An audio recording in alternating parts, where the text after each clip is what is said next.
Hey everyone, welcome back. Hope you're having a fantastic day so far. So in today's video, we have some good news and I guess bad news as well, as the next Social Security increase is actually higher than expected. In today's video, we are going to be breaking down everything that you need to know.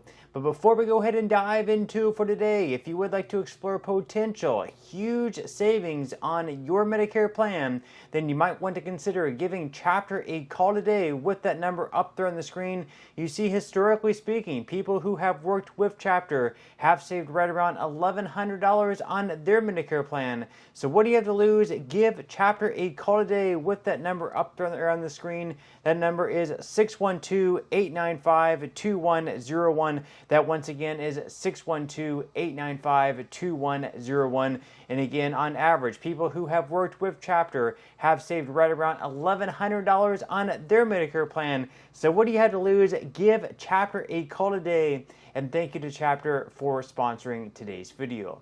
Okay, so diving right into it for today. So once again, we have both good news and I guess bad news sort of as well, as the next Social Security increase is actually going to be higher than previously expected. You might wonder why that's both good news and bad news. Well, of course, the good news is that yes, your increase is going to be bigger next year than expected. That's always a good thing. But on the bad side of things, that also means that inflation is higher than what was previously expected as well. So in today's video, we are going to be breaking down all the numbers and everything that you need to know. So according to CNBC, consumer prices rise by 2.7% annually in July, less than expected amid tariff worries. So a widely followed measure of inflation accelerated slightly less than expected in July on an annual basis, as President Donald Trump's tariffs showed mostly modest impacts. The Consumer Price Index increased a seasonally adjusted 0.2% for the month and 2.7% on a 12-month basis,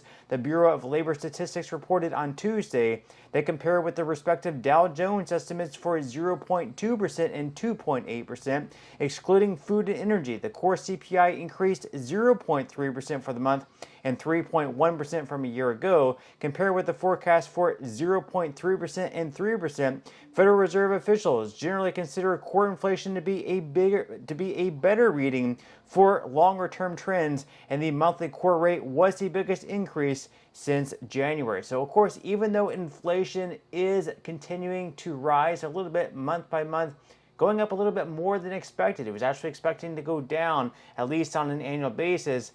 The tariffs are definitely not going as high as what was, expected by, I guess, economist experts that previously, put their projections out there that thought that maybe inflation would rise back up where it was just a few years ago, where we were seeing 8, 9, 10% inflation. We haven't exactly seen that just yet, but of course we will have to wait and see how all of this impacts over the next year or so. And of course, President Trump is still trying to work out deals on those tariffs with other countries. Now they go on here to say that a 0.2% increase in shelter costs drove much of the rise in the index, while food prices were flat and energy fell 1.1%.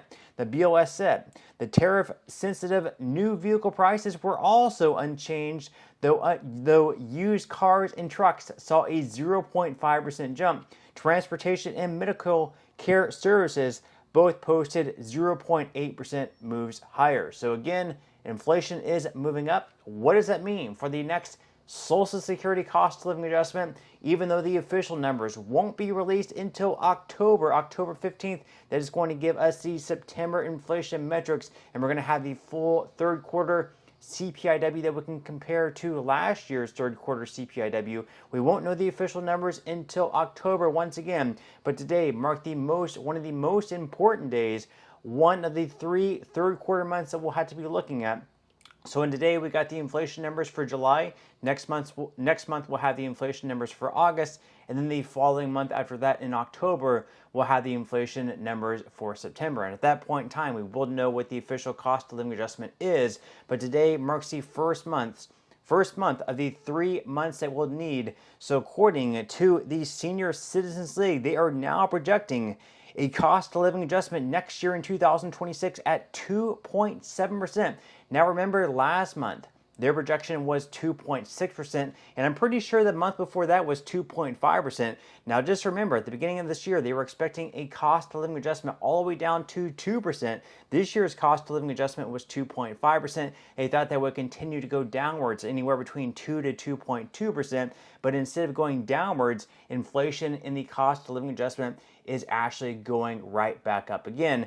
And that's going to be a little bit disappointing at the same time. A lot of people elected Donald Trump thinking that inflation would actually go down. Well, inflation actually looks like it's going right back up. And again, that's a good thing if you're looking for a higher cost of living adjustment, but it's a bad thing if you're looking for lower prices or prices not to rise as fast as what they previously were. So again, according to the Senior Citizens League, with 2 months until Social Security's COLA announcement in October, TSCL's model anticipates a final number of 2.7%. This is 0.2 percentage points higher than the 2.5% COLA implemented at the start of 2025. And the CPIW for July, August, and September will determine the next COLA. The COLA is calculated by taking the average inflation as measured by the CPIW for these 3 months. The annual change in the CPIW for July 2025, released today, is 2.5%. Now, the new COLA will arrive as many seniors face challenges accessing basic amenities. In its recent 2025 lifestyle survey, TSCL found that 20% of seniors must travel at least 30 minutes for healthcare services, while entertainment is at least 30 minutes away for 33%, and lack of access to public transportation could be a contributor to the problem. The survey of more than 1,200 retirees found that 55% of seniors either don't have public transportation in their communities or are unaware of their public transportation options. Now again, we are 2 months still away from the 2026 COLA announcement, and you can see what their predicted COLAs were over the past few months. So back in May, they predicted a COLA of 2.5%. In June, they predicted a 2.6% COLA. And then again, this month, they're now predicting a 2.7% cost of living adjustment.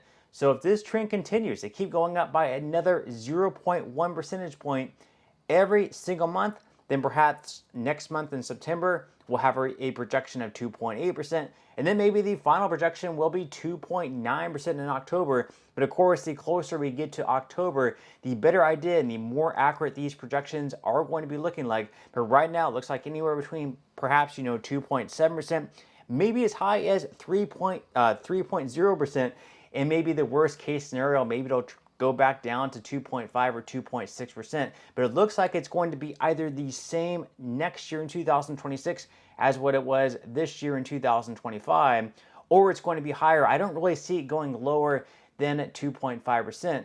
Now, also, they mentioned here, as far as key insights go, inflation continues rising as the COLA announcement looms. With only 2 months remaining until the next COLA announcement, the prediction from TSCL's COLA model has consistently ticked upward. The prediction has risen each month since May, pointing to risk for resurgent inflation.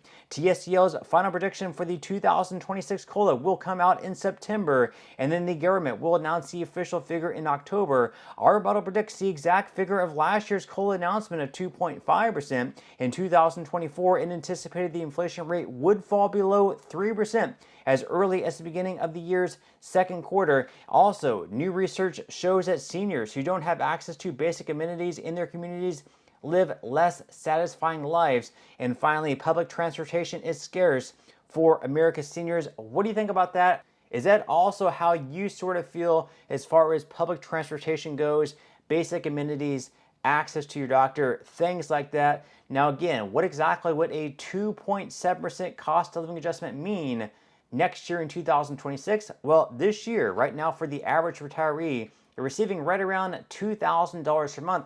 So with a 2.7% cost of living adjustment, that's going to boost benefits up to right around $2,054 per month. Otherwise, a $54 per month increase. And then as far as SSI beneficiaries go, this year in 2025, the maximum benefit for individuals is $967. With a 2.7% boost in that, the max benefit would get lifted up right around $26 per month. up to $993 a month. But also keep in mind the Medicare Part B premium is looking like it's going to rise right around $21.50 per month.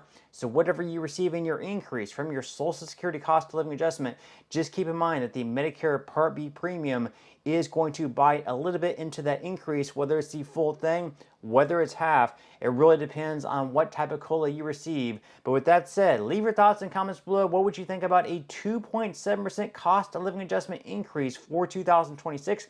Would you be satisfied with it? Would you be dissatisfied? Leave your thoughts and comments below. But that's all we have for today's video, and I will see you in the next one.